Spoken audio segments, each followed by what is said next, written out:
Hello, everybody. Welcome to our webinar slash workshop. Great to be here. Joined by Lem here. Before we get into it, let's go ahead and just introduce ourselves, Lem. So, Lem, why don't you start us off? Who in the world are you? Well, my name is Lem Turner. I'm a brand evangelist here at Helium 10. And yeah, I've been here for quite some time now, and I'm having a blast here at Helium 10. I've been on Amazon seller since 2019. Been involved in the e-commerce space for a little bit longer than that as well. But yeah, having a blast so far. Excellent. I'm going to introduce myself in a little bit here, but while we're doing that, I want you guys to introduce yourself. So, if you're watching this on YouTube or on Facebook, wherever you're watching this, there should be a chat function. So make sure to chat right there and let us know where you guys are watching from. So if you don't know me, my name is Bradley Sutton. I'm the Chief Evangelist and Director of Training here at Helium 10. Been in the Amazon world for about 5 years now. Absolutely love it. And we also run the most listened to podcast in the world for Amazon sellers, the Serious Sellers podcast. I'm going to give you guys a good episode to download in a couple minutes here once everybody's on. But my passion is Amazon, and that hopefully you're going to share some of that passion with you guys today. So let's talk about who benefits from this workshop. So first of all, just anybody, I'll tell you right now, the number one people who are going to benefit from this workshop are people who already have Helium 10, because we're going to go over a lot of strategies utilizing Helium 10, especially on the operations and analytics side when it has to do with data. But that being said, if you've never even heard of Helium 10, you're still going to get benefit from here. It's not just for Helium 10 members. We're going to talk about a lot of off Helium 10 strategy, things that just have to do with, like Amazon Seller Central or different metrics that are available there. So everybody is going to get benefit from this. Now, just out of curiosity, though, if you can in the chat, if you're watching this live, if you're watching this on the replay, you don't have to put this in the comments, but if you're watching this live, let me know in the chat, what level of Helium 10 member are you? Do you have a platinum account? Do you have a diamond account? Maybe you have a free account. Are you an elite member? Or maybe you don't have Helium 10 at all. Just go ahead and put that in the chat to the right over there, and it'll be great to kind of see like where everybody's at. But like I said, regardless of what you're putting into the chat right now, you are going to get benefit from here. Any shout outs you see right now, Lem, about where people are coming in from? Do you see a chat there? No, I'm not actually seeing a chat. Hit comments on the right hand side of your screen. Oh, wow. Look at all that. That's there crazy. You go. Okay. Wow, San Diego, Anchorage, Alaska. Wow. We're getting reach here. I always love the global reach that we have, especially when we're doing like other workshops and stuff. I always love Gina, the international reach there. Wow. India, Miami, Mexico. Philippines in the house. I'm going to be going there day after tomorrow. I'll be in Manila. Might do a little meetup Saturday. So what's his name? Soul G Time. If you want to meet up, I'll be in the Philippines. What else we got here? Oh, you said India? Yep, there we go. We got India in the house, Miami, Mexico. By the way, I'll be in Mexico too. June 6th, there's a conference, Evo Latam, I think it's called. But just go to themexicotrip.com, and I'll be in Mexico City in June at an event. All right, what do you see as far as what people have mostly their level of Helium 10? I'm seeing a decent amount of platinum, but there's also some people who are here are at free level, which is okay. Which is awesome. I think we're going to have, like you said, we're going to have stuff that's going to be available and applicable for anybody at all levels of Amazon knowledge and even Helium 10 membership types. So it'll be really good. We have Daniela from Tijuana. I got my I had my my Tijuana Cholos hat, the soccer team from Tijuana, but I don't know what happened to my hat. It's gone. Yeah, but anyways, shout out to Tijuana. All right, guys. Like I said, I want to give you guys an episode to download. So I don't want you to do it right now. Like listen to it right now. But if you've got your phone, pull out your phone, and if you have an Apple iPhone, just swipe down and type podcasts. All right, and that'll open up the Apple Podcast app. What I want you to do is go to the Serious Sellers Podcast. And this is if you have Spotify too. If you have Spotify, if you have an Android or other device, just go to whatever you have that has a podcast app and then type in Serious Sellers Podcast. And then once you get there, just go to the actual podcast and then look on the podcast page for episode. Write this down if you can't find it right away.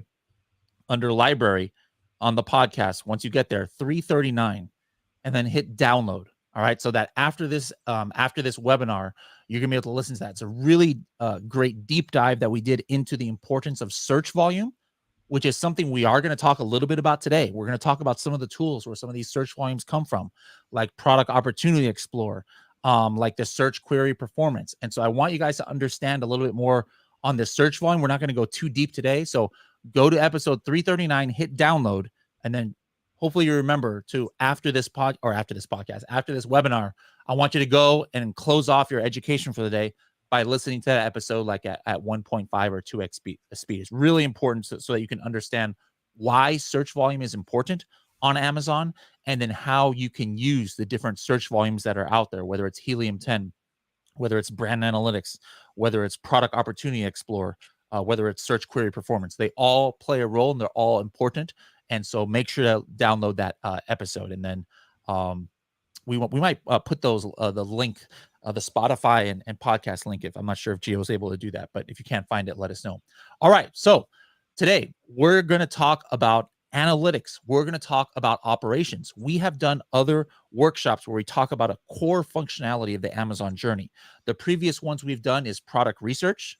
If you guys want to check out that workshop that we did, it was all about product research. You can go to h10productresearch.com. We did one on keyword research. Really important. That's the next step of the Amazon journey, is knowing the best keywords for your listing. If you want to go to that link, I think it's h10keywords.com, or no, h10keywordresearch.com, I believe is the link. If that doesn't work, let me know in the chat. But that's another 2-hour video that we did just on that. And then the most recent one we did was about listing optimization. So that's like the third step in the Amazon journey. And then I believe it's h10listings.com for that link. If it's not that, then Gio can maybe put that in the chat. But those are the 3 first steps of like the whole Amazon journey right now. This fourth step is kind of like operations and analytics. So Lem, you said you've been an Amazon seller for a while. Mm-hmm. Why can't somebody just say, all right, I did my product research, I did my keyword research, I did my listing optimization, I'm launched, now I'm done with my Amazon journey. I'm just gonna, live laptop lifestyle for the rest of my life. Why does that not work? Well, because like all that stuff that kind of helps us get to the top of the ladder, right? But that doesn't mean that there's not others trying to do the exact same thing within your category, within your niche, or even within your type of product, right? And so really what is important for not trying to, or we're always trying to get to be at the top, but how do we stay at the top, right? And that's really the big key here with these tools, is that it's all about how do you sustain and incrementally grow as you're sustaining, right? Because at some point we're not going to be going from 0 to 100, right? We're going to be going from 99 to 100, and that step is pretty difficult to push forward because the ceiling is not that much higher, but it's still really important to keep in mind. Absolutely. So that's what we're going to go over today. We're going to go over tools inside of Seller Central that can help you get more data, because that leads to more dollars. That's the whole name of the whole theme of today's workshop. We're going to go into Helium 10. For all I know, a lot of you said that you were Platinum members. You have access to every single Helium 10 tool that we're going to talk about today. So in this first section, what we did is we've prepared like little kind of screen share videos for you, so that you can understand where to go inside of Amazon, where to go inside of Helium 10 to get this data that's going to help you take your Amazon business to the next level. So we're going to go ahead and show you the first one, which is all about the brand analytics, and also different Amazon or inside of brand analytics called the search query performance inside of brand analytics, and also the product opportunity explorer. So let me show you right now exactly how I use these metrics. So first up, we've got the product opportunity explorer right here. This is available to many accounts. But what's not available is every single keyword that's in Amazon's database. So for the Project X account, and actually anybody can see this, it just so happens that coffin shelf is one of those keywords that there is a niche created for it in this database here. So if you find that your main keyword is in here, absolutely take advantage of this information, guys. Let me talk about some of my favorite metrics here. The products that show up, it's saying that there's 19 products here. And that represents the number of products that it takes to get to 80% of the clicks of the keywords in this niche. So just knowing how many products make up that 80% is something that's very valuable, because it's a lot more than this 80-20 rule, right? There's actually very few products. If you consider 19 products are the ones that make up 80% compared to all of the number of coffin shelves that there are, and similar spooky products on Amazon, right? Now, I love looking at the click share, because I want to see how my products compare for who is getting the most clicks. And you can see I am number one right here for the Project X coffin shelf. This might be a metric that you're going to want to track going forward, right? The other thing that I love here is on the search terms tab. These are the search terms that Amazon says are part of the niche. Now, right away, I can actually see that some of these probably are not very relevant to my product just by looking at this. For example, take a look at Gothic shelves. It's showing me right here the top 3 click products for Gothic shelves. What do you notice? These aren't coffin shelves, right? So I'm not going to focus too much on listing optimization for my product or PPC or other things. I'm not going to be too concerned with this keyword, since it seems like people are not clicking on coffin shelves. Now, my favorite metric in this entire tool is the search conversion rate of the last year. So as you can see right here, it's saying it's about 3%. What that means is it's saying that there was about 60,000 searches for coffin shelf in the last year, and 3% of those searches ended up in the sale of a product, right? Compare that to this other keyword, coffin bookshelf, which is 0.6%.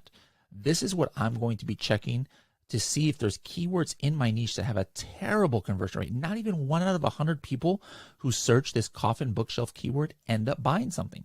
So how did we use this information? We took a look at this last year and we're like, hey, the reason why nobody's buying coffin bookshelves is because nobody has coffin bookshelves. So we're going to be the first to make a coffin bookshelf. Sure enough, we sold out in weeks. So this is a great metric to kind of like look at where you can possibly expand your line of products. Now, if I move over here to the search query performance, this is kind of the new kid on the block as far as Amazon data points or analytics goes. And if you're a brand registered, you are going to have access to this in beta for one of your registered brands. And it's going to give you the top 1,000 keywords that Amazon says is kind of related to your listings that are in that brand, right? Now, what are some of my favorite metrics here? Yes, there's search query volume. That's nothing new, because we have a little bit different metric, but a monthly search volume inside of Helium 10. But the things that are very, very unique to this tool are these clicks and the cart ads and the purchases, right? So basically, like for example, coffin shelf, it says that there was about 1,200 clicks last week after people had searched for this keyword. And I like relating that to the actual search query volume. So there's only 1,000 people who search for this, but 1,273 clicks. So what does that mean? That means there's a certain number of people who are clicking twice or 3 times even, because maybe they're not finding something on the very first time that they choose to. Now, this is not that much big of a difference, but then take a look at some of these other words like Gothic kitchen accessories. You can probably see that this is more of a browsing kind of keyword, because it has almost double the number of clicks as opposed to search queries. What does that mean? Well, that means that on average, like, people are going through 2 products at least before they actually, stop their purchase journey right there. So this is a great way to actually see some buyer intent. Coffin bookshelf large, this is the opposite. There's 100 searches for this, but look, only 83 clicks. So people are not even finding anything. Like, most of the people are not clicking anything, right? So there's a great metric that Amazon hasn't shown before that's super, super helpful. The other thing that I like here in the search query performance is comparing my clicks to cart ads and the actual purchases. For example, coffin shelf, my products got 235 clicks. Of those, 35 people added it to the cart. That's about like 1 out of every 7 or 8, right? And then of those cart ads, only 1 out of every 7 people actually purchased it. How is that? Well, let's take a look at this next keyword, coffin bookshelf. I had 61 clicks, right? That's pretty good. But then look at this, 1 out of every 6 to 7 people had added it to the cart. But of those 9 people who added it to their cart, my product, 5 of them purchased it. Do you see the big difference there? One out of every two, less than two, actually purchase it compared to 1 out of 7 on the other one. So I'd be like looking, wow, there's a lot of buyer intent. People are really happy with my coffin bookshelf listing, but a lot of them are kind of having second thoughts on my regular coffin bookshelf. I'll have to try and figure out why. So that's a great data point right there to look at, comparing your cart ads to clicks and purchases right here in the search query performance. All right. So that was the first section of the data that you guys should be looking at. Now, that last part that I just showed you, it's kind of interesting to me. Like me personally, when I buy things on Amazon, like I'll add something to my cart, but then I check out. And so when I first saw this data point in Amazon, it kind of boggled my mind. I'm like, how in the world does the cart ads compared to purchases is like 5 to 1, 10 to 1? And I guess people buy things differently. What about you, Lem? Like, if you add something, do you just add things to your cart and then never check out and actually buy it sometimes? No, I'm in the same boat with you. I totally agree that I don't have the intention of adding something to my cart if I'm not going to actually buy it. But what's funny is that my fiance is the exact opposite. She adds things to the cart all the time without buying it, and then I accidentally buy it for her. So maybe that's just a strategy that she has. But I think that there's people like us and then people like her that are just to do the exact same. Yeah. So the reason or the psychology behind this might be something for you Amazon sellers to think about. Like, why on those 2 metrics that I was showing, or those 2 different keywords, was the add to cart to buy ratio a lot different? Is it that they're kind of really on the fence? Like, when I started asking people about this, some of them said, you know what I'll do is I'll search for something and then I'll add like 3 or 4 to the cart, and then at the end of the day, I'm going to pick which one I'm going to actually buy and just delete the other ones. I was like, okay, that kind of, I don't do that myself, but that kind of makes sense. So then if you see that your purchase rate is a lot lower than your add to cart, like by a big factor, maybe what's happening is people are adding like 3 or 4 or 5 products to their cart, but they're not picking yours.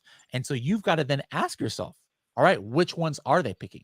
Well, that's where that brand analytics comes into, and the product opportunity explorer. Look at the ones that are the most purchased and the most clicked. If it's not yours, I would use like a poll, like Helium 10 audience, right? And I would show those ones that are getting purchased, and then write up with yours, and then maybe show the listing and the whole experience, like the price and the images and stuff, and ask a Helium 10 audience, like, by the way, Helium 10 audience is, I'm not saying ask the Helium 10 audience. That's actually a tool that we have in Helium 10 where you can poll Amazon sellers, but or Amazon buyers.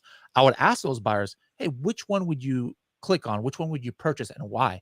And sometimes maybe the answer might be interesting. So keep that in mind. Now, the next thing that we want to do is we got to watch what might happen to our Amazon listing.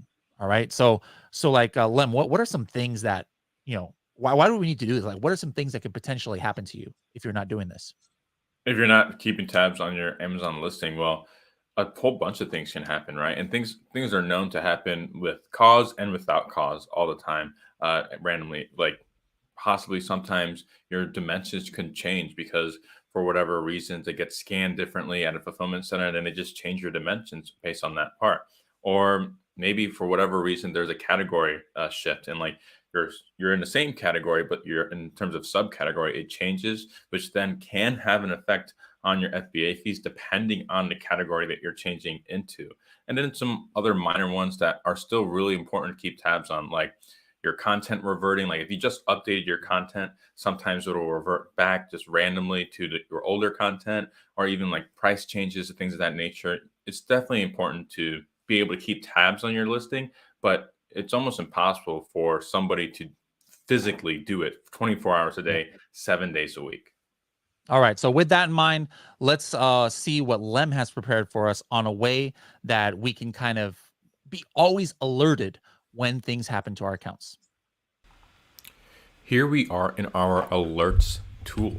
And I love alerts just because it is able to monitor any changes that you see within your listing, within practically any metric, right?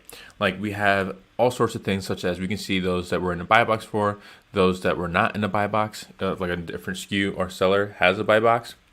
We can see how many products we're monitoring after how many products we have right now. We have around 1,000 slots right here. We can see any transfer statuses that have changed or product title that have changed in the past 24 hours. We can see in the past 7 days, all the different changes that have occurred. One of my favorite things here is stuff about seller feedback, which I think is really cool to see. If we look at just the US right here, we can see our positive, neutral, or negative percentage counts within the past 30, 90, 12 months and lifetime. And this is within our Project X account, right? If we look at let's just look at one of these listings here.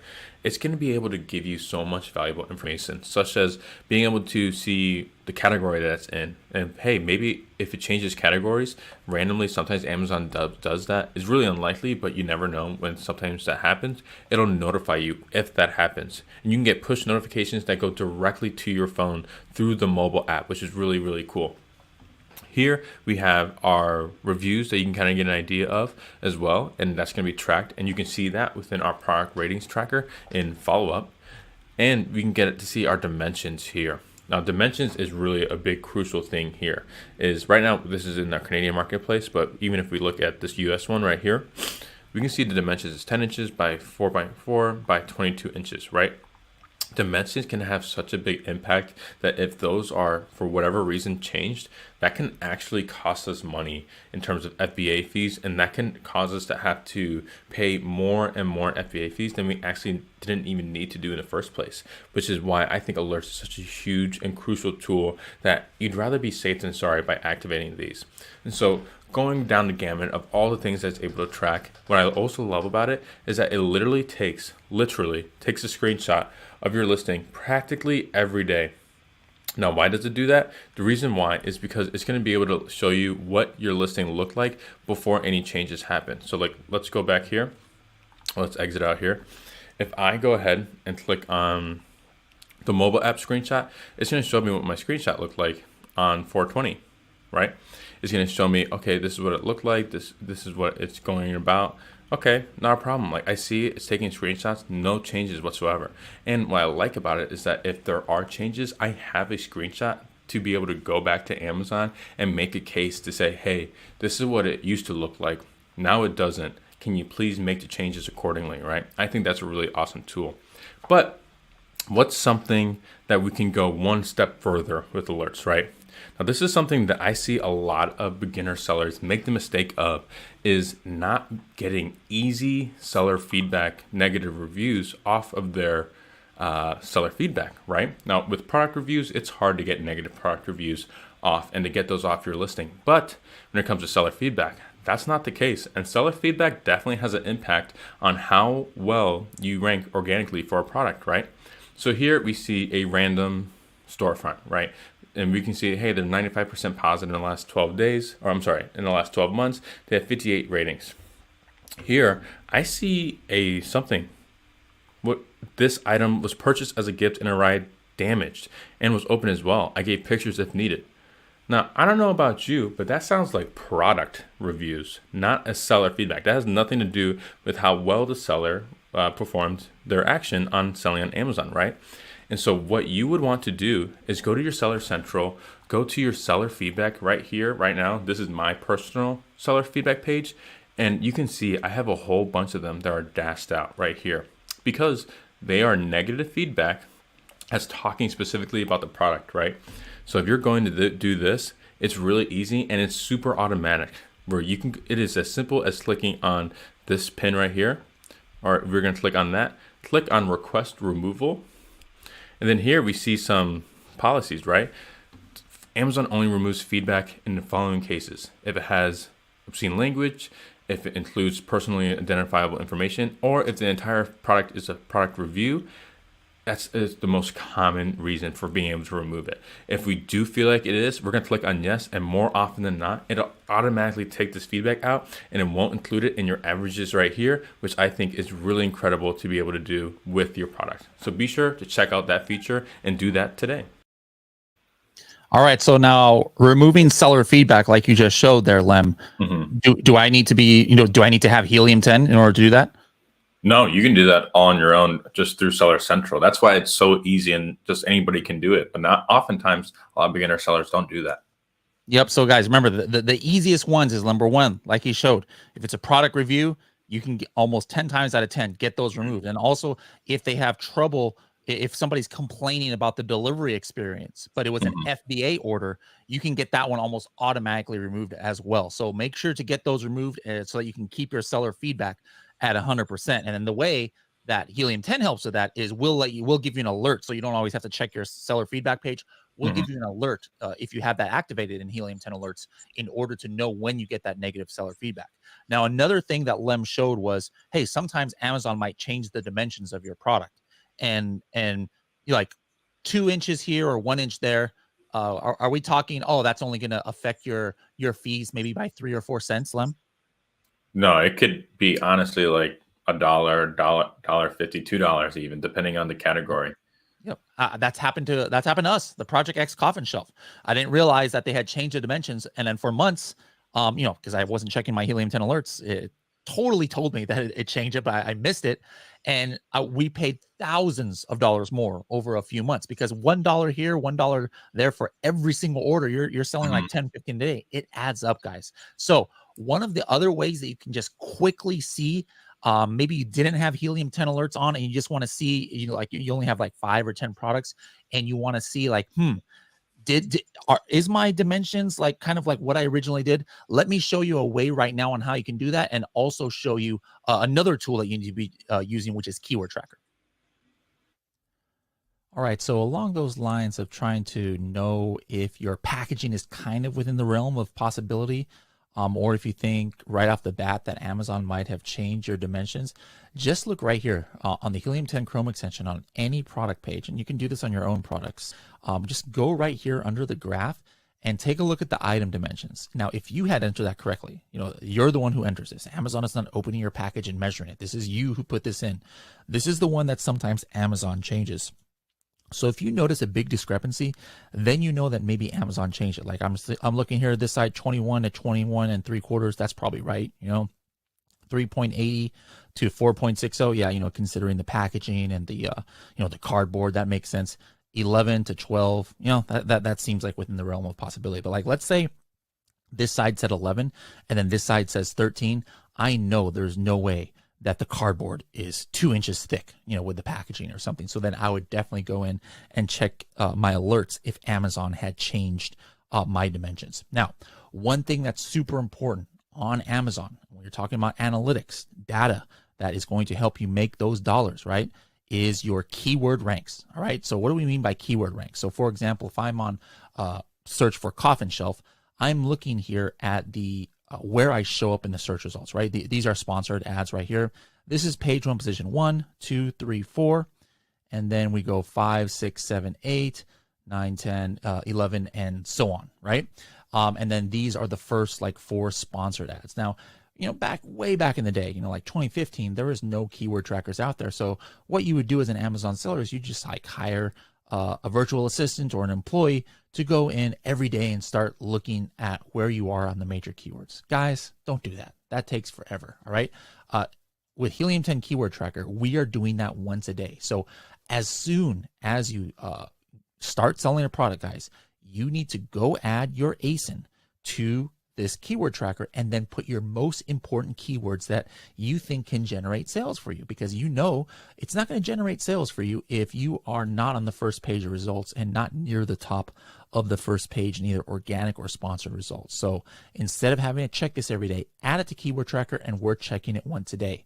The cool thing about keyword tracker is we have this boost feature, right?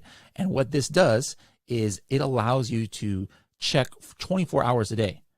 So I can select this. Now for 10 days, it's going to check 24 different times a day, different browsing scenarios, like different addresses and different browsers and things like that, because actually Amazon sometimes rotates where you're ranking based on some of these things. It usually stays around the same, but sometimes you could be ranked number 5 in one place and maybe like number 50 in another place, but usually it's within like 5 to 10 spaces. It's where it's at. So I always add my main keywords here, but then I add my competitors sometimes as well, so I can track them on the same graph. Like for example, if I look here on the actual coffin shelf keyword, let me find that right here. Here it is right here. And I see what is my relative rank. And I'm 2 out of 2.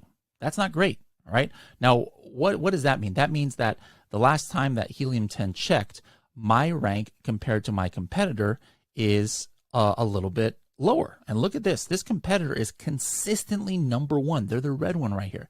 Me, I'm just fluctuating a little bit between like 5 and 10.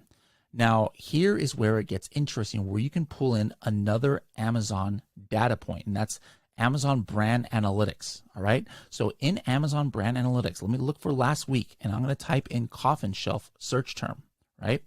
And this is going to tell me last week who was the most clicked and also what the conversion share. Conversion share means out of all the purchases that happened for this keyword, let's just say it was 100. That means that I had 23% of them. So I had 23 purchases if there was 100 purchases. But look, our coffin shelf, this is our coffin shelf right here, is the most clicked and most converted. Now, here's what's interesting. If you look at the keyword rank, I'm actually below my competitor. And the last time Helium 10 checked, I was position 10. So you might think, oh, position 10, how are you going to get sales? But do you know why I was getting sales? Look at my sponsored rank. It was position 1.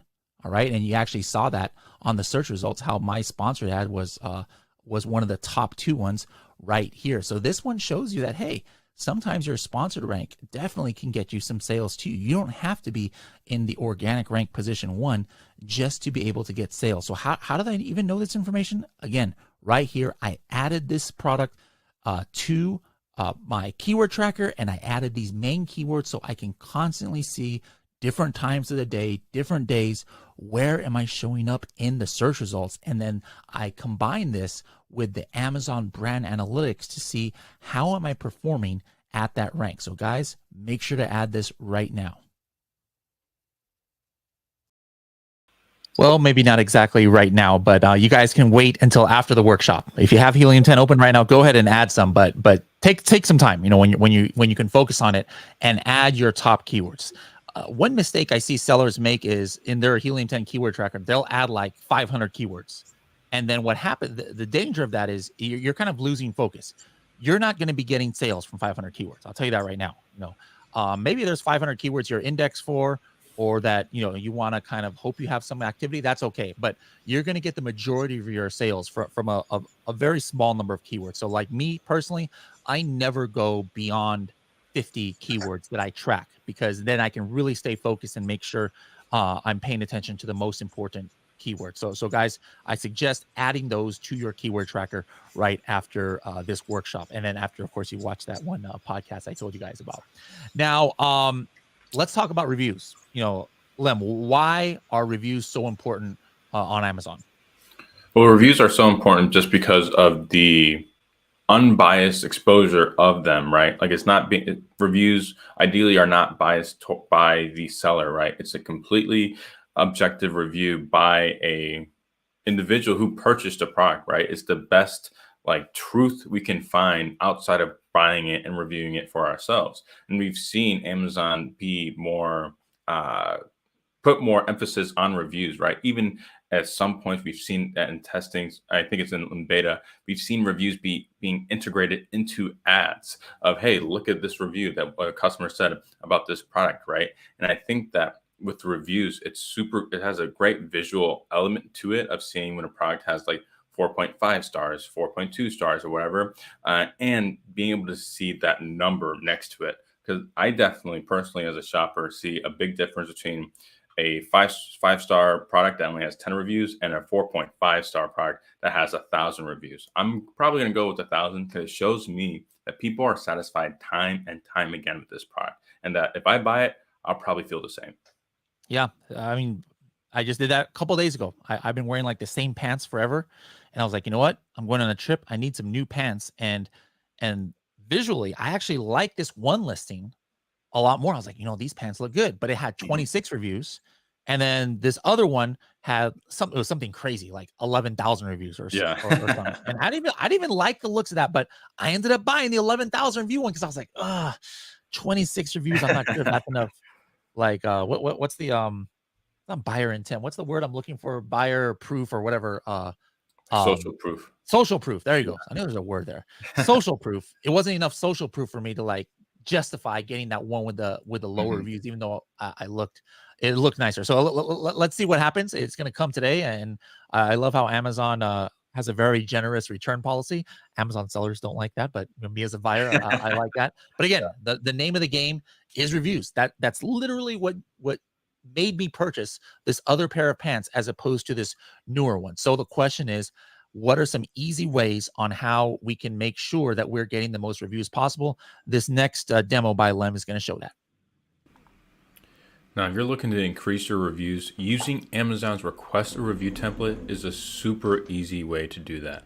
It's honestly, I think, is one of the most underrated and most incredibly helpful tools and resources that we have available to us as Amazon sellers.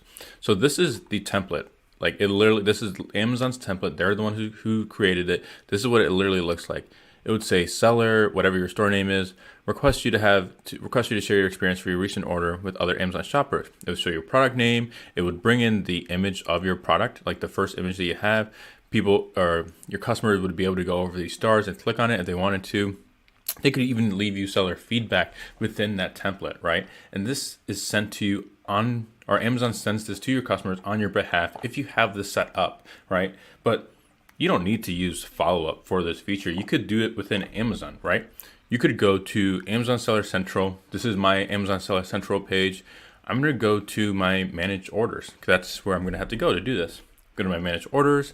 I have to look at those that have already been completed, or I'm going to have to look at those that have a order status of that the payment has been complete. So I'm going to look at ones that are complete right here. I'm going to click on the order ID, and then I'm going to click on request a review right here in the upper right corner. I'll click on request a review. We don't require, Amazon's going to let us know that they don't require us to request reviews because their systems already do that at no cost for us. It's against Amazon's policy to make repeat requests per order for a product review or seller feedback. By using the request a review feature, we promise not to send any additional review requests via buyer-seller messaging. And so we're going to go ahead and click on, yeah, I do want to do that. Cool, my message has been sent. Awesome, I just requested a review for that. So now I can go back, I did it for that order. Now I can go back and do it for all my other orders. I can do it for all the other ones that say payment complete right here in the right side. I can do it all the other ones. Now this button that says request a review, this is just a Chrome extension from Helium 10. But I just wanted to do the one that's just strictly from Amazon Seller Central. So I can do that all right here. Or, since right now that took me, like 30 seconds to do it for one order. Or I can go to my Amazon follow-up page. This is our Project X follow-up page. It's looking handy dandy. I can just, if I want to get this set up right now, I can click on request more reviews. And I have automatically an automation created for me from scratch of when an order is delivered, it's going to then wait 7 days, and then it's going to send a request a review request using the same template that we see here.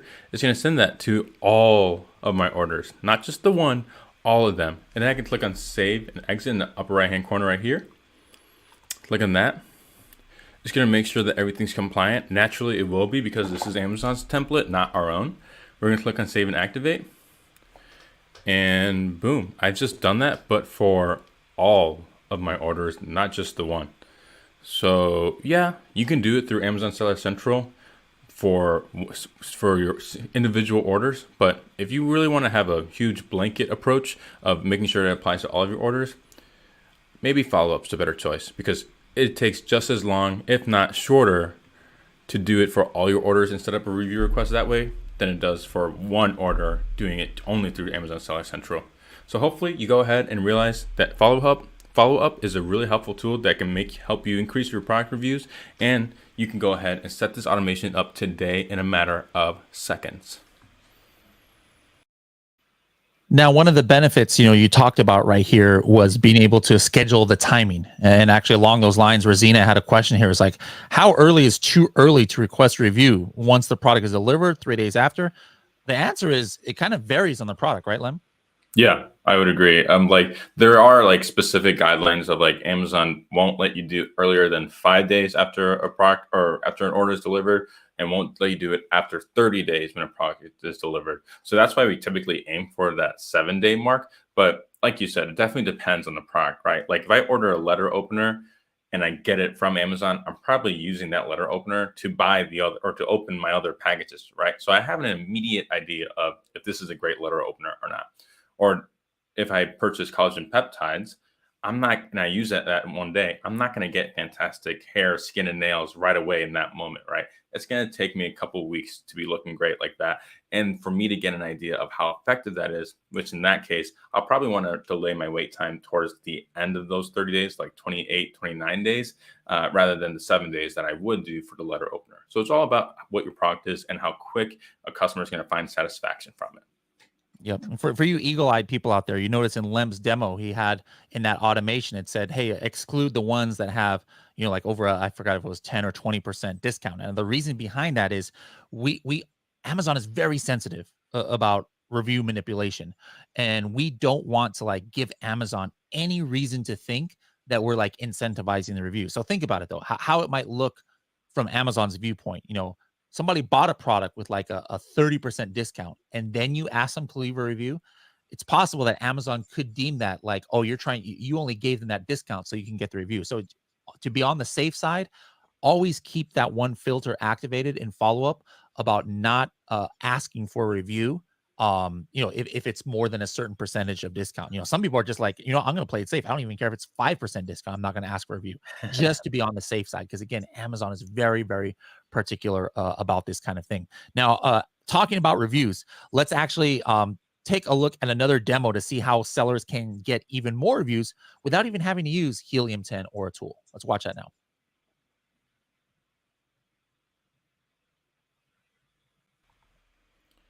Speaking of the topic of how to increase our product reviews, here are some awesome tips that we can do to increase our product reviews that are super easy and make total sense. Now, one of these things is kind of counterintuitive, but it's giving stuff for free without telling them that they're going to get, without telling your buyers that they're going to get it. So what does that look like? So this is a competitor of Manny's Mysterious Manny's Mysterious Oddities, the coffin shelf, called Nanio. Let's look at their images right here.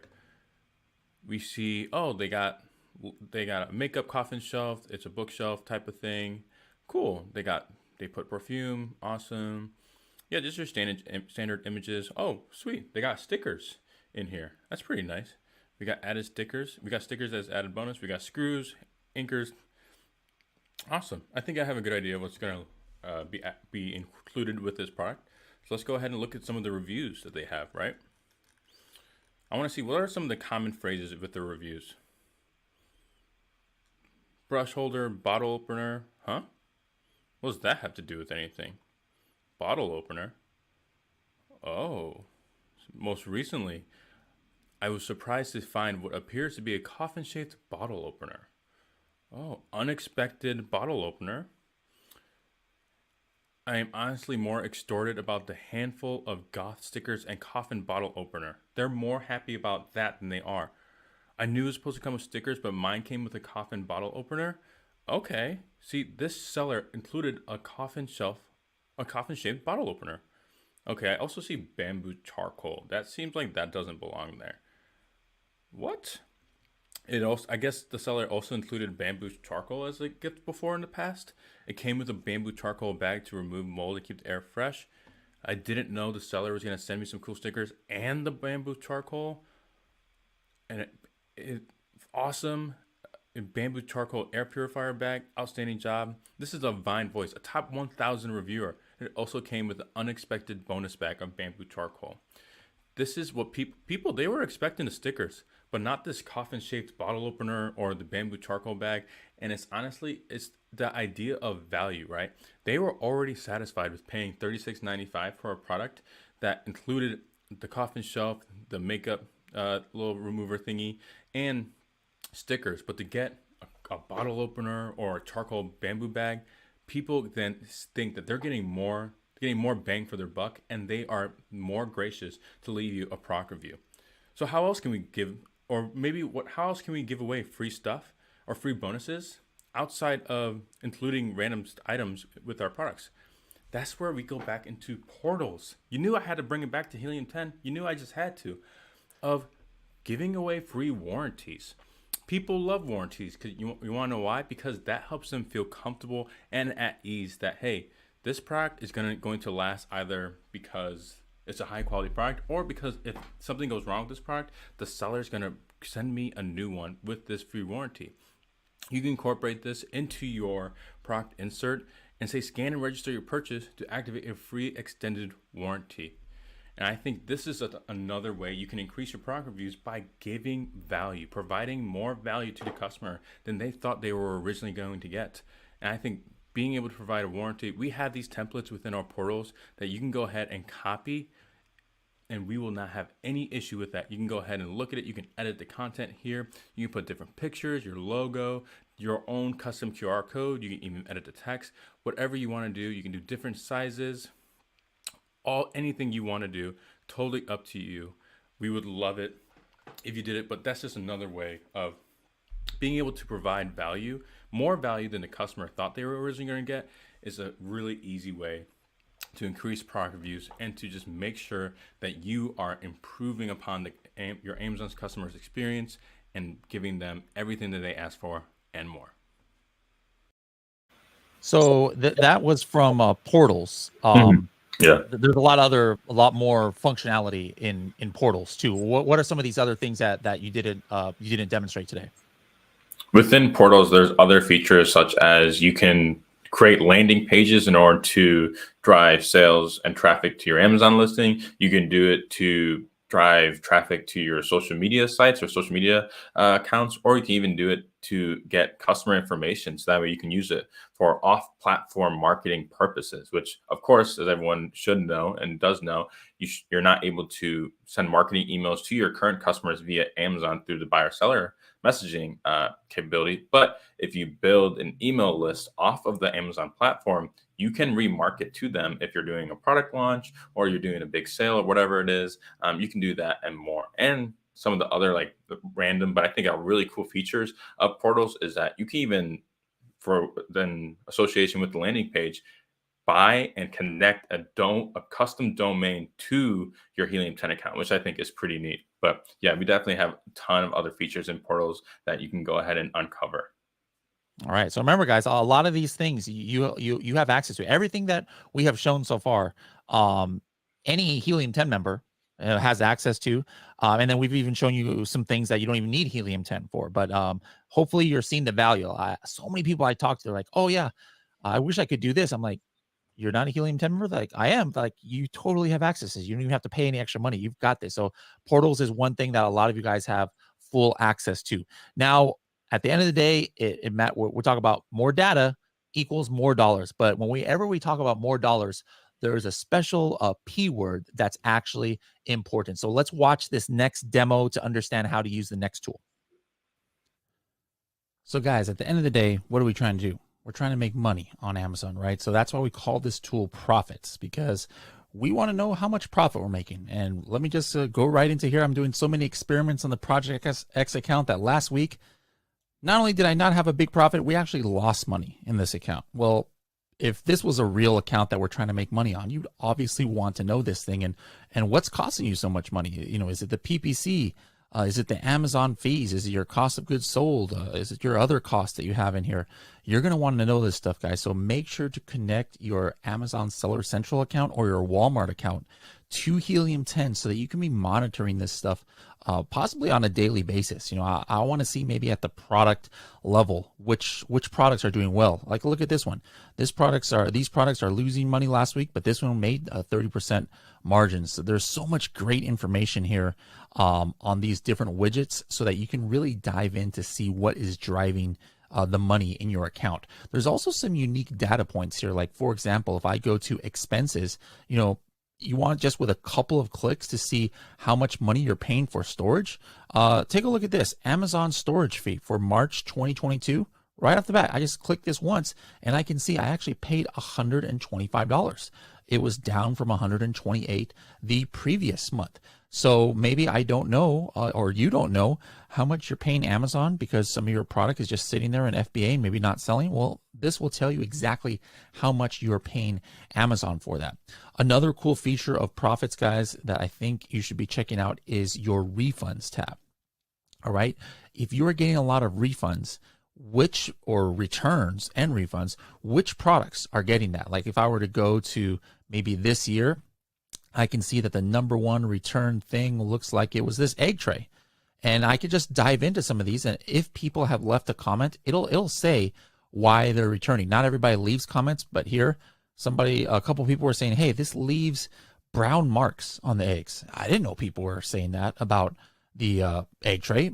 If there was like maybe 10 people all saying the same thing, whoa, shoot, I better go in and check what's going on, right? So how can you get that in Seller Central? You probably can't get that pretty easily in Seller Central, guys. You would have to download some reports, but here you can just get this information with just a couple of clicks. Another tool I really like here are the heat maps, all right? This tells me where my inventory is being stored in the USA. All right, so like here for the coffin shelf, these are all of the Amazon warehouses where my products are being stored at. So maybe I'm like, man, why am I not getting many orders from Wyoming and the Dakotas, Nebraska, Kansas? Well, maybe people are seeing longer shipping times because there's no local warehouse that has inventory. Or maybe I'm about to launch a product, or I am in the middle of a launch, and I don't want to make the listing active until it's distributed across the country more. This tool is something that can help me be able to see that. So that's a pretty cool tool, heat map analytics, that you're going to have in your Helium 10 account. Now, just going to actual Seller Central, back to Amazon, here's some information that right now is only available here, but it's going to be inside of Helium 10 too, where you can see your page views on the mobile app compared to the browser. And a lot of people don't realize, you know, look at this. It's usually more than double, sometimes almost triple the number of page views on the mobile, but not on all products. You can see some of these products have kind of one-to-one. So this is important. You know, if you didn't realize that you're getting way more views on the mobile app for your product compared to the browser, you might want to make sure your listing is optimized for that mobile experience. And then also track these percentages to see how well your kind of conversion rate out of all the people who are viewing your page, how many people are actually ordering, you know. 2%, guys, not that great. 0.94, definitely not that great. You know, 6%, a little bit better here.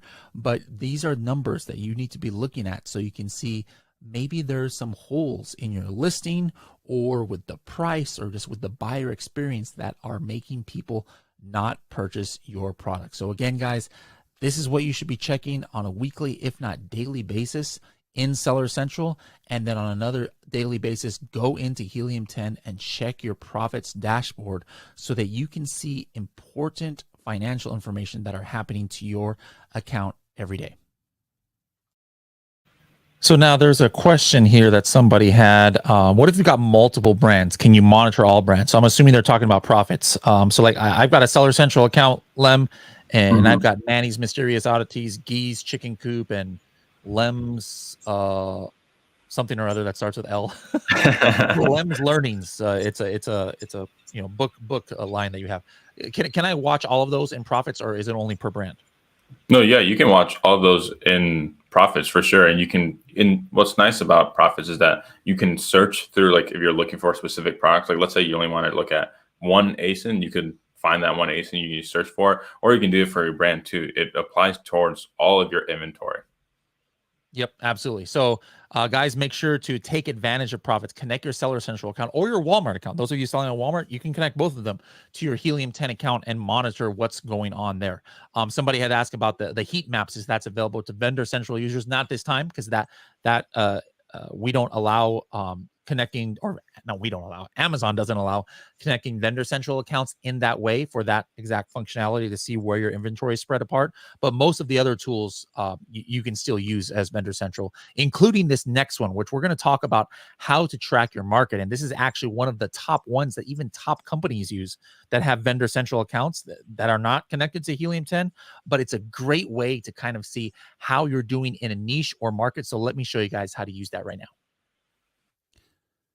Market Tracker, guys, has a lot of different functions that can help you. And this is, again, more data, more analytics that you need to be looking at in order to make sure that you are staying competitive. So what I did here in Market Tracker was I defined my market, and I defined it by these keywords here, like coffin shelves, coffin shelf, coffin decor, coffin bookshelf.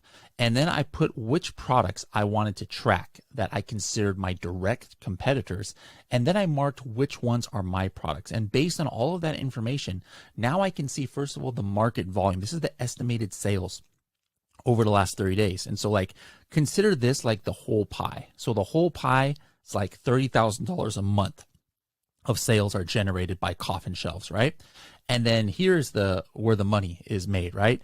My market share. What is my piece of the pie? I'm only at 13%. Here's my market share here. It looks like there's one seller that's more than me, and I'm kind of like number 2 here. There's a number 3 guy who's actually pretty close to me, but this guy is kind of dominating the market, 27%. He's got double my market. So I definitely want to see what's going on there, because if I look at the history back in the day, look at how my market share changed. I mean, there were times where I had 84%, I as in the Project X coffin shelf, of the entire market. But look over time how it's just gone down because more competitors are coming in and they are taking the market share away. And that's why my market share has gone down over time. Now, what is making the market? It's these products here, right? And a lot of these I specified when I first started this market, and I put which ones are my products. Now, here, let's talk about some other functions here. So instead of having to go try and identify who are the new movers and shakers in your market, what Helium 10 is doing is we're going out there and finding what we think might be relevant to your niche based on these keywords that we entered. And we're telling you, hey, we noticed this guy here. We noticed this guy here. He's kind of coming into the market, your coffin shelf market. Do you want to track him or not? So Helium 10 sent this to me. I don't have to worry about trying to figure out who the new movers and shakers are, right? Now, in this case, this is one of those other functions, right? Is this a coffin shelf? No, it's a coffin tray. Is this a coffin shelf? No, it's like a moon tray that I'm looking at right here, or a moon shelf, I should say. So maybe I'm going to hit ignore, like, no, I don't consider these parts of my market. But guess what, guys? These would be actually pretty cool targets for PPC. If somebody wants a coffin shelf, they might want a coffin tray or vice versa, right?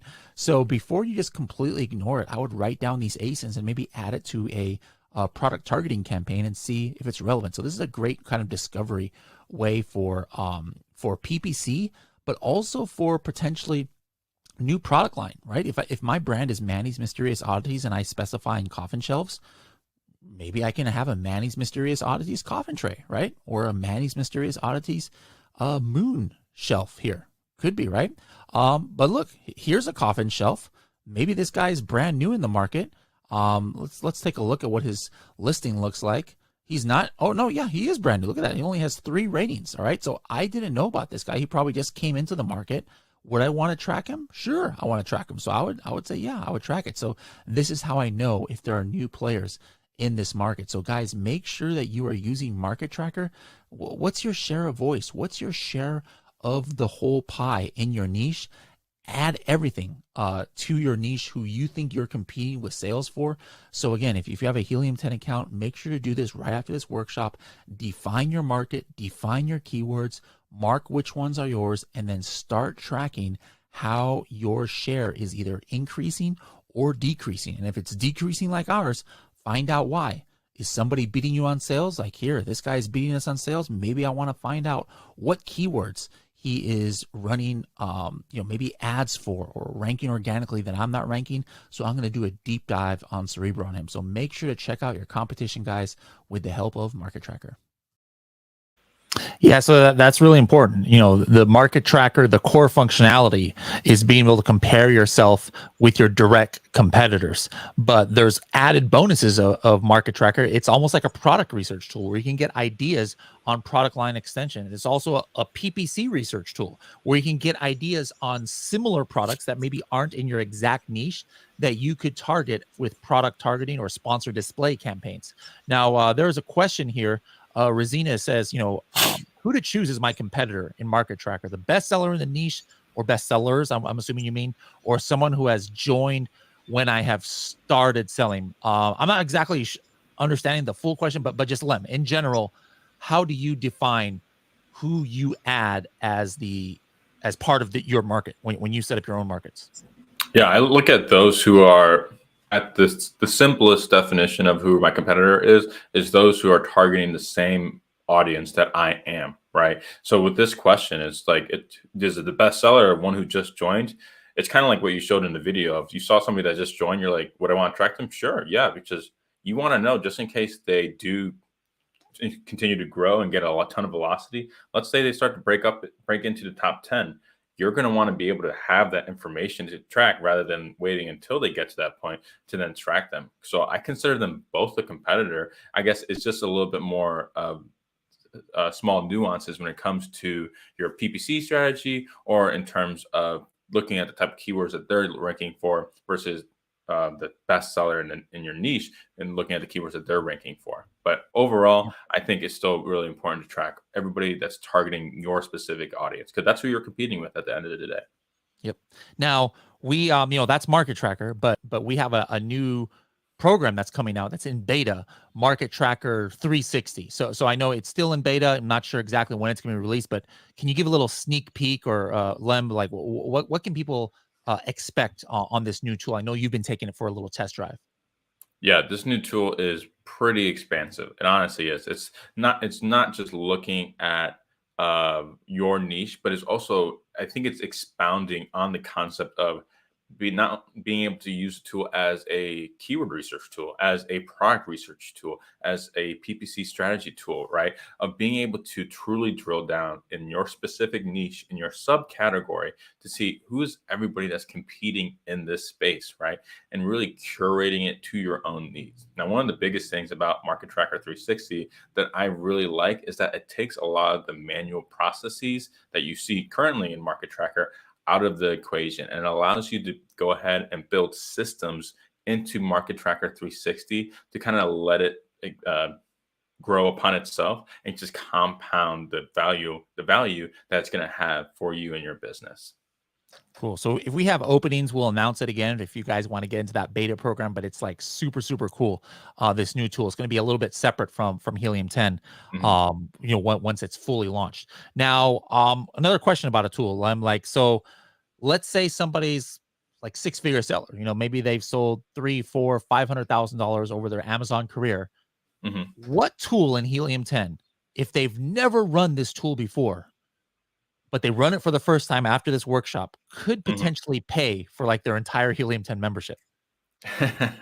and that's true too.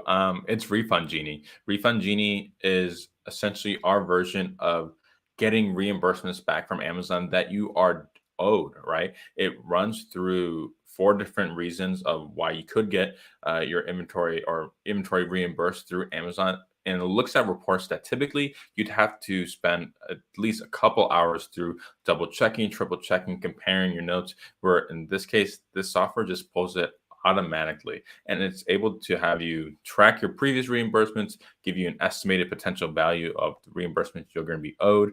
We're even so generous to give you a file that has all the SKUs, the FNS SKU, the ASIN that's included, and even provide you with a templated message of just saying, hey, just include this attachment, say this message in your case with seller support, and you'll be on your way to getting your Helium 10 membership paid for and possibly even more.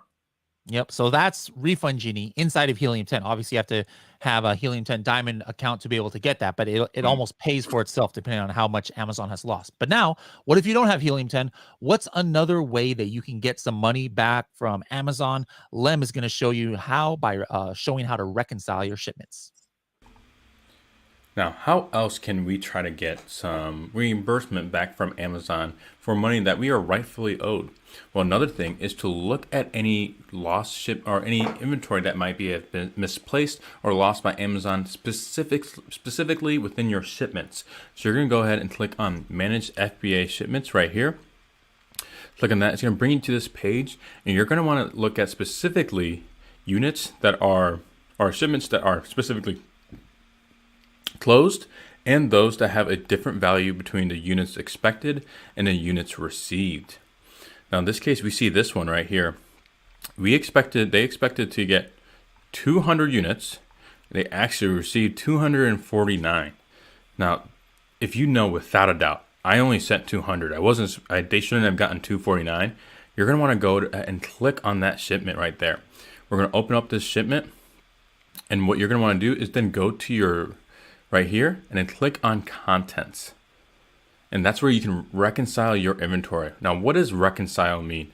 Reconcile means that you're just essentially prompting Amazon to open an investigation as to why there is a discrepancy between the inventory that you have sent them and the inventory that they received. Here we see the discrepancy is plus 49.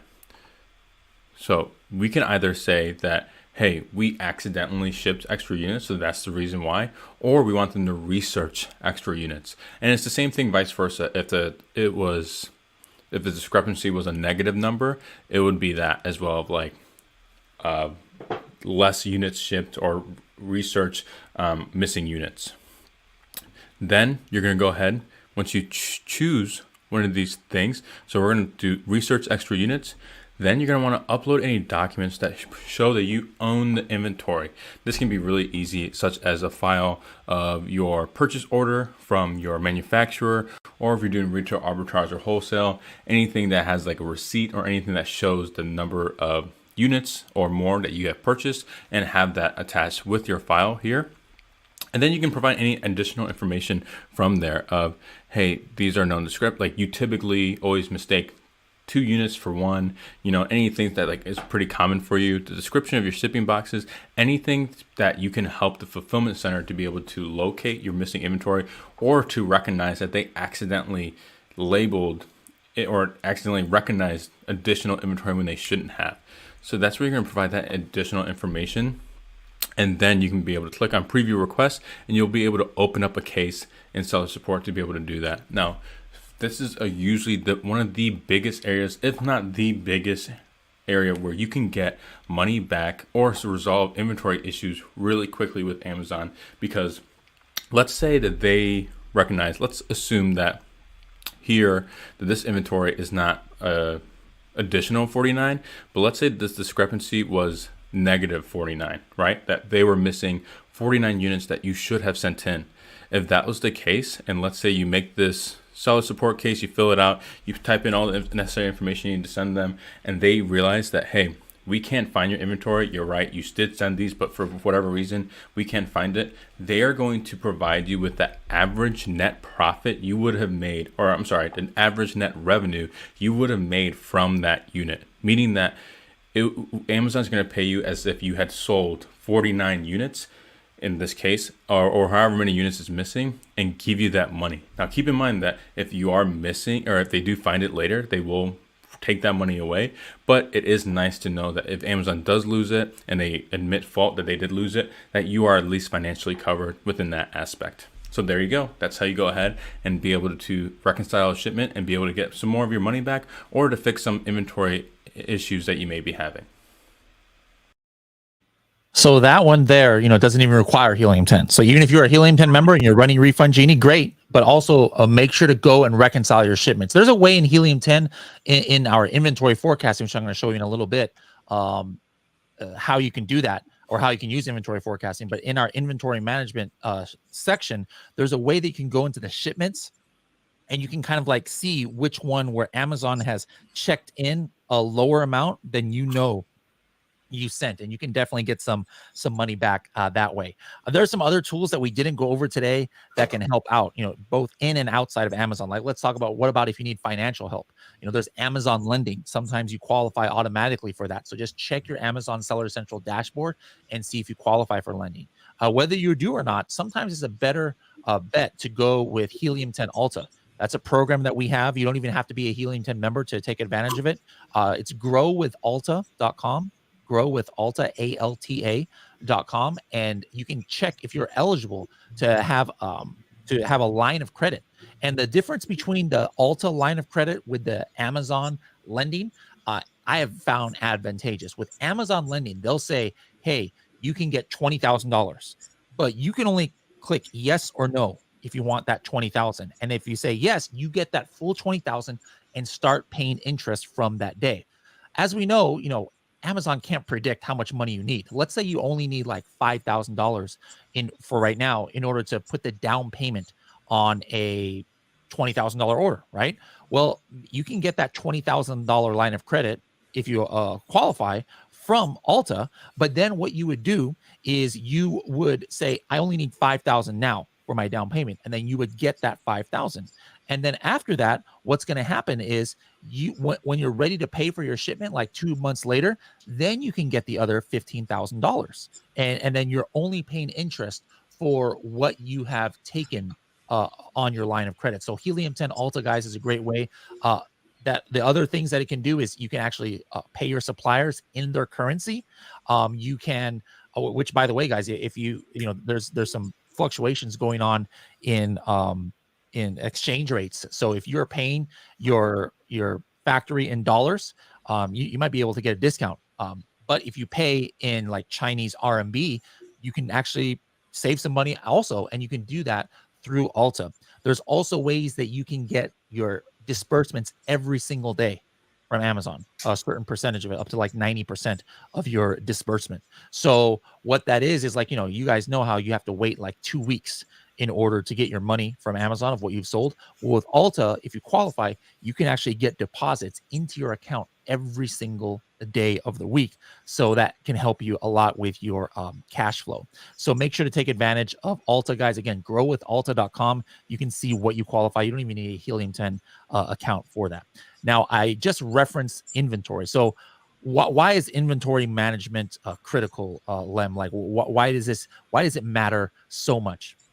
Because inventory is definitely a fine line of understanding that Amazon does not want its warehouse to be a permanent storage facility, right? So you don't want to overextend yourself with inventory, because as we've seen as of late, there are some times during the season where Amazon will impose inventory limits. So you're not going to be able to send in all of your inventory or as much inventory as you want into Amazon if you were to buy like 10,000 units, 20,000 units, or whatever like that. But we also have to keep in mind of, hey, if we're doing our things right, we're using Helium 10 the way that we should be, then we're going to find a high quality, good selling product that if we only buy like maybe 500 units, we don't want to run the risk of running out of stock in 2 weeks and then having to rush and panic and reorder again and then go out of stock and then have to wait for that inventory to come in, right? So it's finding that like perfect medium of just having enough stock to get us through a month, or at least ideally like 45 to 60 days of inventory,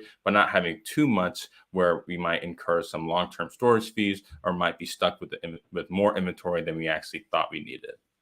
Yeah, absolutely. Super, super important for any seller out there, whether you're wholesale, whether you're private label, if you're actively using FBA and you want to make sure to stay in stock. Now, let me show you now how Helium 10 can help with that with our inventory management software. So here in inventory management, I can track the inventory of a lot of my products. So I would just add them. Once I add more products, I would add them right here. And what I'm going to do is to make sure that I'm having some accurate projections. What I would do is I would go into the actual details of the product here and specify a lot of things. Like, for example, it already has all my historic information here, my historic inventory levels, my historic sales, my historic PPC sales. I mean, it goes pretty deep, but right here I can put like, who's my supplier? What's the supplier SKU? What is my cost to buy it from my supplier? What is the shipping cost to get it to Amazon from my supplier? What's my lead time? Maybe it takes 80 days to get from the time I order to get to Amazon warehouse. You know what? Shipping is taking longer. I'm going to go ahead and bump this to 90 right now. This is how often I want to reorder. Do I want to order every 2 months? Maybe I want to order every 3 months, all right, instead of every 2 months, right? This is my case pack and my minimum order quantity. We don't have just like super simple forecasting. We've got a lot of different algorithms. You can base it off of your velocity, your 7-day velocity, 14-day velocity.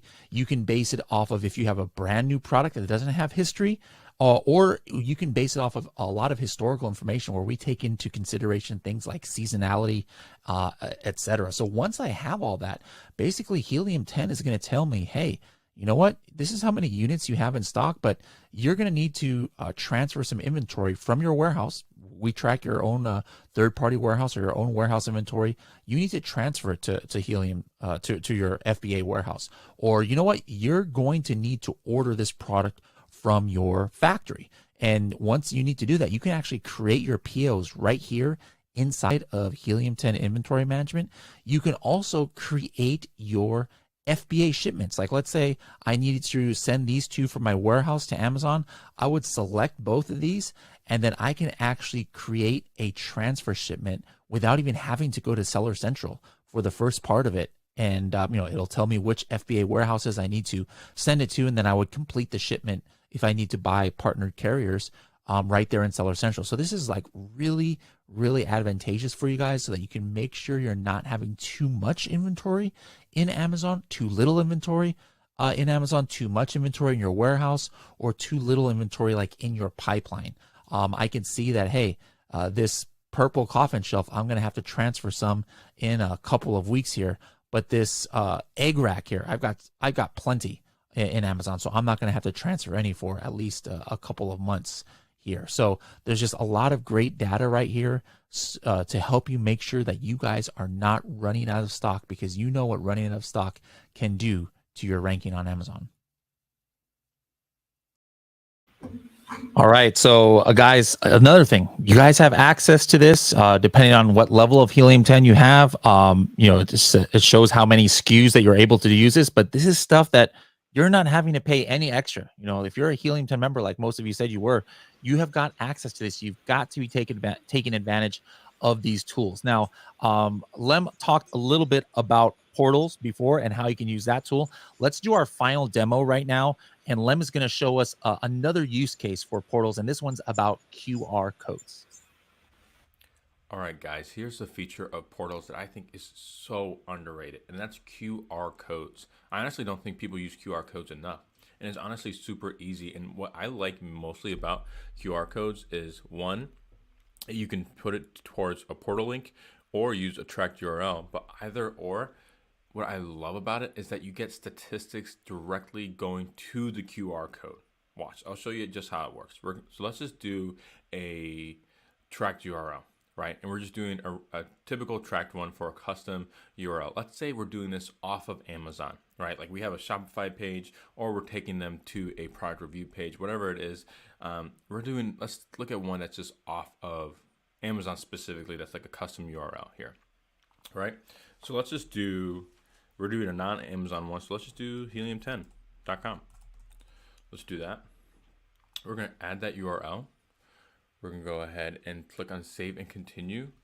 And what I think is going to be really cool here is that, one, you can incorporate Facebook or pixel tracking or Google Analytics tracking, which I think is really awesome and valuable if you want to pursue off of Amazon PPC and be able to create demographics and audiences based off of what data your pixels get. But if you don't want to do that, that's totally fine. That's not necessarily a mandatory thing to do.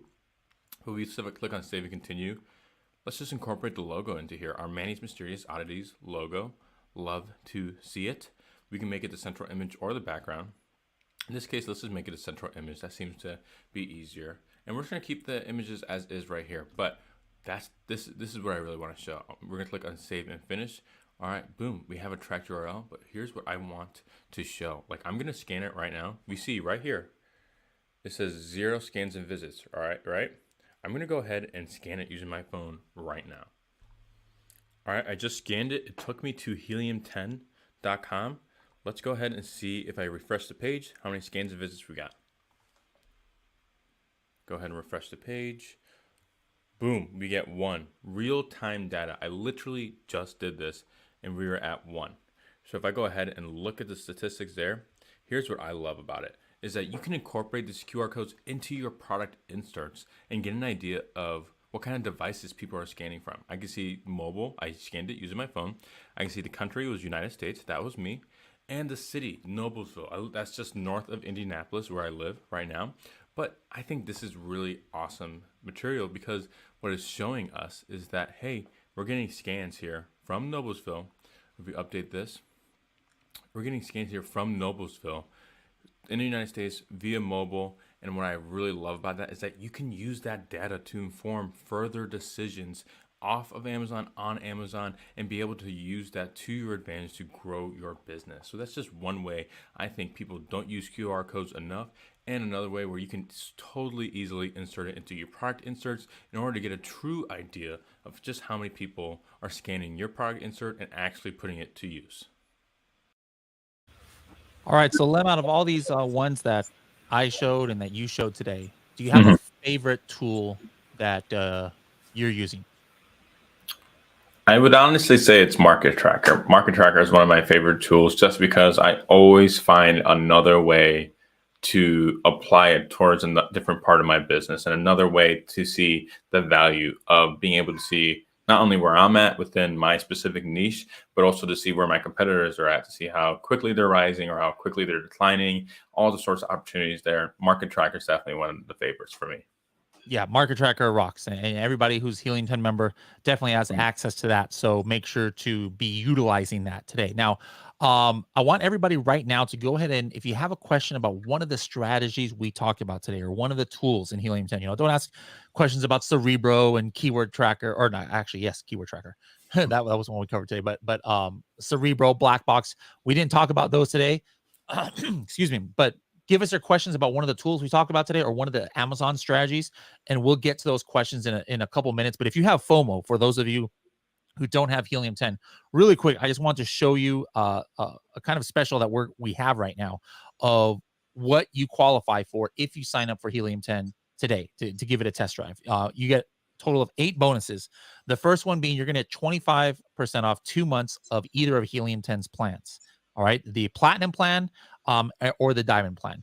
Very few things of what we talked about today is available in the diamond or is only available in the diamond plan. One of them is like Refund Genie, for example. And then if you have tons and tons of SKUs that you need to track your inventory and do forecasting on, yeah, you probably need the diamond plan. But if you're a newer seller or not reached 6 figures yet, you should be totally fine with just the platinum plan. Another bonus we're going to have is a workshop to increase Amazon reviews. What are the best strategies to use for increasing your reviews? Those who sign up between now and this Sunday being the 1st of May, around there, I'm not sure, I think it's May 1st, May 2nd.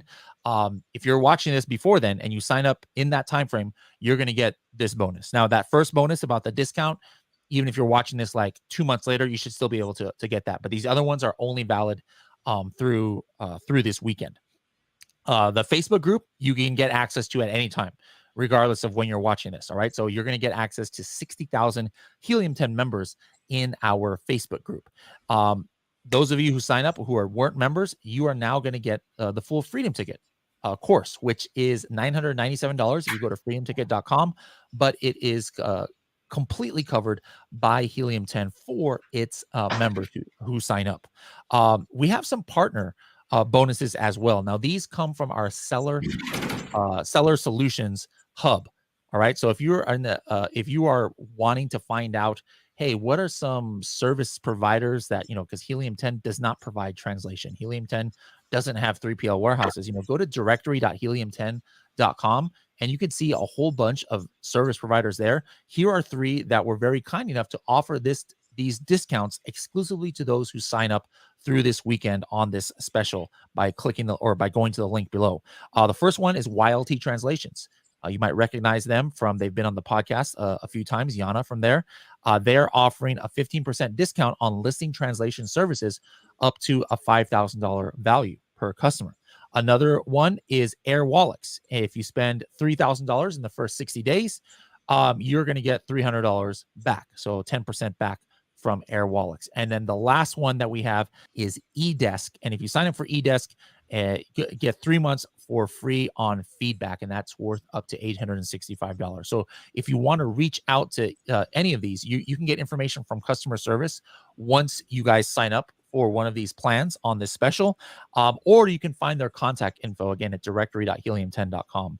And then, of course, as always, we have our 30-day our bonus here of a money back guarantee. So maybe you're on the fence. You're like, hey, everything that Bradley and Lem went over today, it sounds good, but I'm not sure if it's for me. Well, guess what, guys? The only way you're going to know if it's for you is if you actually try it. And we don't want you guys to feel like, you're indebted completely to us, or you got to sign up on some 12-month contract, or you can't get your money back. Guess what, guys? Helium 10 is not for everybody. It is for a lot of people. We just announced yesterday we reached our 2 millionth Helium 10 member since we started. So yes, Helium 10 is for a lot of people, but it's also not for a lot of people. So we're so confident that you're going to like it that, hey, we have a 30-day money back guarantee.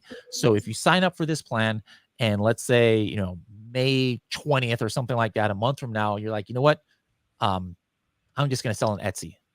Amazon is not for me. Well, guess what? You don't need Helium 10 if you're only going to sell on Etsy. So go ahead and reach out to customer service, and you can get 100% of your money back that you paid today if you signed up. So again, helium10.com/data25.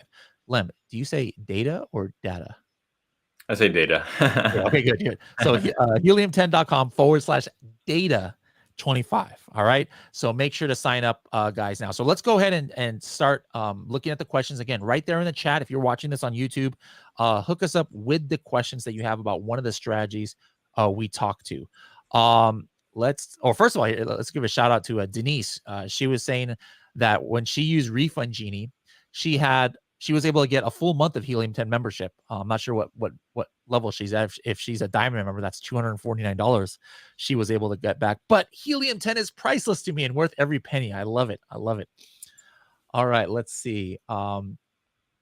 Where can you enter your cost of goods sold? So I'm assuming he's talking about profits there, Lem. Do you know that tab that you click on in order to do that? Yeah, you go to, I believe it's products, right? And then the products that shows you the that I wonder if you can do that now. We added another section, but products might bring you to it if you go into and you click on the SKU. Yeah. But the where I like to do it is where all of my products are together is on the inventory levels tab. All right. Gotcha. Inventory levels, hit that and you can just click right there. But yeah, like Lem said, if anywhere where you can see products and you see a SKU, who's asked this? Gonzalo, if you see a SKU, click on that SKU and it'll take you to the details of that exact product. Or if you want to do all of them together, you go to the inventory levels tab within profits.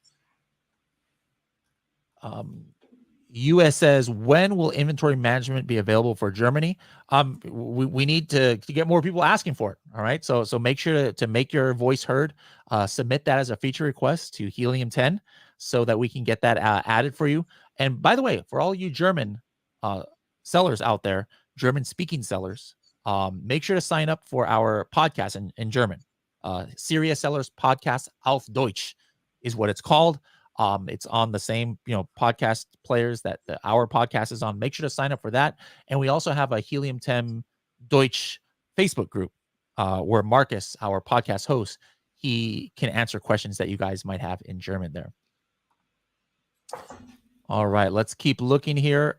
Denise says, it's worth it, everyone. When I signed up, these great bonuses didn't exist. Yeah, we always have different bonuses, and so you never know which ones we might have. So you got to take advantage when they do come out. All right, let's keep going here. So this is a question. I think it was talking about kind of like what you were showing, Lem, about your shipments. Like, have you ever had a case where Amazon says, "Oh no, this is 7 years ago, so you don't qualify"? Or have you heard of a cutoff time? No, I gotta say that all the reconciliation, even like cases that just like go on for like weeks, there's never like a cutoff mark that I've experienced. Now, like maybe is there that's like from 5 years ago, potentially, but I can't say that I've ever experienced it. So I think you're pretty much good to go as long as you have your proof of purchase and all the respective information that you need to have to reconcile your shipment. Then you should be good to go. Yeah, just to be safe, try as much, the first time you do it, obviously go back as far as you can. Mhm. But going forward, Cheryl or whoever else is using that strategy, just try and do it like once every like maybe 2 or 3 months. Like I almost guarantee there's no way they're gonna do it within like 2 months where they're gonna close it down. But on some other things, sometimes they do. Like if you're trying to get reimbursed on a damaged or lost, I think sometimes if it's over 6 months or if it's a dimensions change, if it's over 6 months, sometimes they don't do it. Now, if they have that same 6 month limit on inventory reconciliation, I'm not sure because I try and stay a little bit more regular there. Um, Rashad is asking about the click to order ratio. That's not Cerebro. So remember that what we showed today, that was inside. There's a couple different data points. You can see that some of them in product opportunity explorer, but also in the search query performance. So if you look at the search query performance that we showed you at the beginning of this video, and then you guys can all see the replay, by the way, on the same page here. What you're going to want to do is look for a certain keyword, right? And then you could see the click to order ratio for everybody. And if you want to know what your competitors are compared to you, one of the columns in the search query performance is called brand. So whenever you see brand total, that means you. That means your brand, what your clicks were, and what your brand's orders were. So all you have to do is subtract that number from the overall clicks and orders or conversions that go to that keyword, and then that's what your competitors have. So that's a good point. I didn't mention that when I demoed that. That's another great metric. If your click to order ratio is like way better or way worse than your competitors, that's something you need to know and look at. Great question. All right. So a couple of other things. We mentioned the podcast. Lem, what are you doing tomorrow live right here on YouTube at 10 a.m.? The weekly buzz. And what benefit do people have to tune into that each week? Well, the weekly buzz is really it's meant to be like the spot where you can get all like the latest happenings in the e-commerce, Amazon, and Walmart space, and it's just going to help you stay up to date on all the things that are happening. Because as we know, e-commerce and definitely with Amazon, it's changing all the time, and sometimes all that news can be pretty overwhelming. So we take on a challenge of trying deciphering through all that information, filtering through what's the most important, most relevant stuff that you need to know on a weekly basis, and then digesting that, giving that information to you guys so that we can share and just providing that information to you all so that you're aware of the latest stuff that's happening in the space. Yep. So make sure, guys, right here on YouTube, if you're watching this video, there should be somewhere where you can subscribe to Helium 10 channel. And then also there's a little bell. Make sure to get the notifications so you know when we go live. That's a live show that we do in Lemo, and the rest of the team always brings some great value there. Now, last but not least, let's just go over our upcoming events that we're doing, other than online ones like the weekly buzz. So for me, I've got e-commerce Berlin. So for those of you in Germany, I'll be there next week on Cinco de Mayo, May 5th, ecommerceberlin.com. That's a free conference. It's going to be 8,000 people there. Say hi to me. I don't have a booth right there, so I'll be walking around with a Helium 10 shirt. I'm not as tall as Lem. Lem is like 6'6", but I'm 6'3". You should be able to find me walking around there. And then also that night on the 5th in a restaurant, I am doing a like Helium 10 social, a little meetup where we all get together and hang out and have dinner together. So if you want more information, make sure to check the Helium 10 members Facebook group or ask Helium 10 customer service what the details on that are going to be.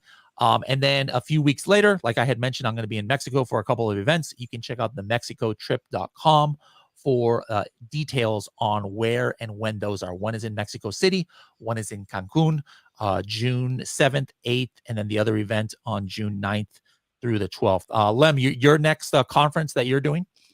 It's going to be White Label Expo in Las Vegas in exactly 1 month from now. I'll be speaking at White Label Expo on ways to validate your private label opportunities on Amazon. Excellent, excellent. And then also, what's the new program that you have out there right now, Lem, that once a month people can get some valuable information on? Yeah, it's our Learning from L's with Lem series. It's definitely a little bit different than what we typically have in Helium 10, but it's a really great content series where we go over some of the common and not so common missteps that sellers take and ways that you can learn from those mistakes that other sellers have done, so that way you don't make them yourself, so you can save yourself a pretty penny doing so. All right, that's another one that we launch every month right here on YouTube. So another reason to subscribe. Now, guys, make sure to watch this replay. Take a selfie of yourself watching this. Tag the Instagram, Helium 10 Instagram in their stories. Helium 10 Software is what we are in Instagram. You can also tag the podcast. Tag Serious at Serious Sellers Podcast. Let us know what you thought. My voice is already going. Let us know what you thought of this workshop. Hope you guys got some value. Anyways, guys, enjoy the rest of your week. See you later.